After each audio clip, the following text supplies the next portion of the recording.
Assalamualaikum warahmatullahi wabarakatuh, teman-teman teater se-Indonesia, salam satu panggung saja.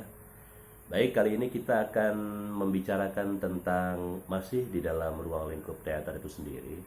Ada beberapa hal yang harus diketahui oleh teman-teman teater, terutama yang pemula atau mengingatkan kembali buat teman-teman yang masih mencintai seni peran, seni panggung, panggung pertunjukan teater Indonesia. Bahwasannya tiga hal yang harus kita pahami dan ingat kembali adalah itu kita bicara tentang metode latihan. Nah, metode latihan ini yang perlu kita acukan adalah yaitu ada olah tubuh, kemudian ada olah vokal dan meditasi. Nah, betapa kemudian ketiga hal ini sangat membantu teman-teman teater yang ada di Indonesia atau teman-teman pemula, teman-teman pelajar yang baru mencoba ingin mendalami apa sih seni peran itu. Maka yang harus mereka kuasai dasar-dasarnya adalah bagaimana mereka menguasai olah vokal, kemudian olah tubuh, lalu kemudian mereka memang harus bermain imajinasi dengan menggunakan meditasi. Nah, meditasi ini membuat kita semua itu melakukan netralisir ya, menetralisir, mengatur emosi, kemudian merangsang emosi sehingga setiap aktor itu mampu memanage, mengatur kapan emosi itu harus digunakan, seberapa porsi yang harus dia mainkan di atas panggung. Begitu juga dengan aktivitas vokal dan aktivitas olah tubuh. Nah, olah vokal ini, olah tubuh ini, dan meditasi ini sangat penting sekali dan harus rutin dilakukan oleh kita, orang-orang teater pada umumnya, terutama untuk persiapan seni peran, memainkan peran ketika dia ingin menghadirkan wujud karakter yang itu tentunya beragam-ragam di setiap naskah. Bagaimana tubuh aktor, emosi aktor itu bisa terkoneksikan dengan suasana yang dibangun atau yang diinginkan oleh sutradara. Nah, aktor juga harus saling bersinergi antara aktor yang satu dengan aktor yang lain. Karena ketika ada salah seorang aktor bermain di atas panggung dan dia seolah-olah ingin tampak lebih dari lawan mainnya, maka itu dianggap gagal karena dia bermain sendiri, sementara dia paham bahwasannya peristiwa itu, kejadian itu dimainkan oleh dua tokoh atau beberapa tokoh yang ada di panggung pada saat itu. Maka ketika dia mendominasi, membiarkan dirinya mendominasi, maka pertunjukan yang saat itu dinikmati dan disaksikan oleh penonton, terutama buat para pelaku teater yang memahami tokoh itu yang bermain di panggung, maka dia akan terlihat jomblang. Ada ketidakkesetiaan antara tokoh pelaku yang memainkan peran di atas panggung. Maka sinergi ini perlu disadarkan dari awal. Nah, untuk membantu sinergi itu kerjasama atau kerja tim di atas panggung supaya tidak jomblang adegannya, tidak ada yang ketelan permainan-permainannya sehingga tidak ada satu atau dua yang menonjol atau lebih menonjol gitu ya. Tapi memang di dalam sebuah pertunjukan itu ada yang lebih menonjol dan memang harus ada yang ditonjolkan ya. Karena itu berkaitan dengan peran utama, peran pembantu, peran pendamping. Nah, itu kalau itu kan jelas gitu. Tetapi kemudian ada seorang tokoh yang dia mencoba untuk mendominasi, maka itu adalah sebuah kegagalan. Maka pertunjukan teater tersebut itu dianggap gagal karena dia ingin mendominasi, begitu. Nah, maka kemudian supaya tidak terjadi dominasi itu memang harus latihan tentunya ya. Nah, latihan inilah yang membantu para pemain untuk saling mengerti dan memahami batasan-batasan kerja atau ruang-ruang atau wilayah yang harus mereka lakukan ketika bermain gitu.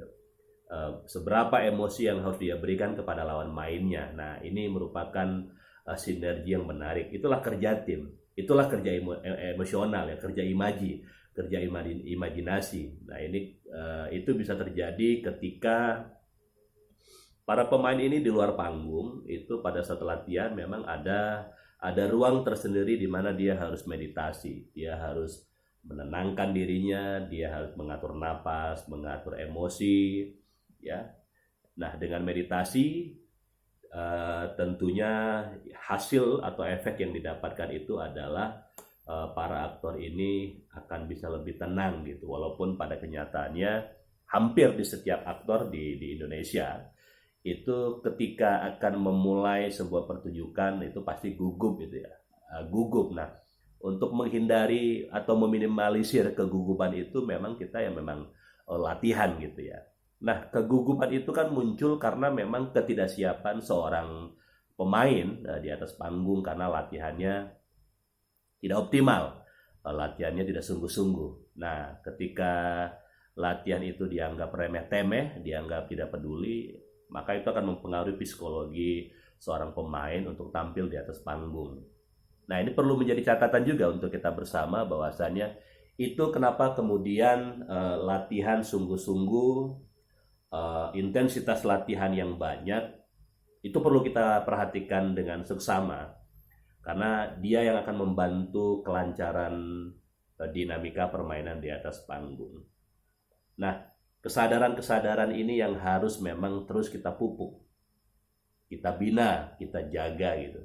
Nah, ketika kesadaran latihan ini tidak ada, dalam hal ini training atau hanya mengandalkan rehearsal, nah ini akan terjadi kekacauan gitu.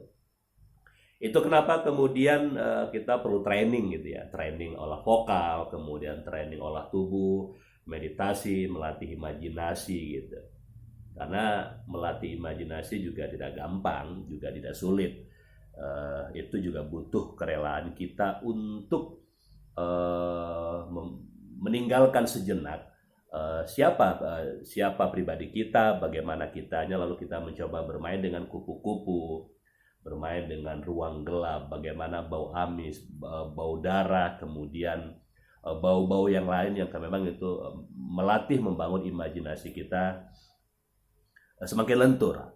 Nah, kebiasaan melakukan latihan ini teman-teman semua, juga teman-teman pemula, ini harus kita lakukan.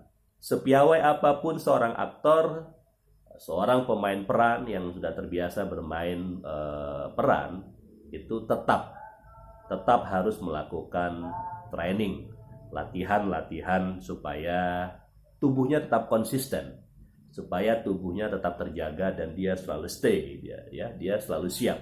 Dia selalu siap untuk bermain apa saja, memainkan apa saja. Nah, itu yang membuat dia tampak asik, ya, dia tampak asik dan renyah gitu.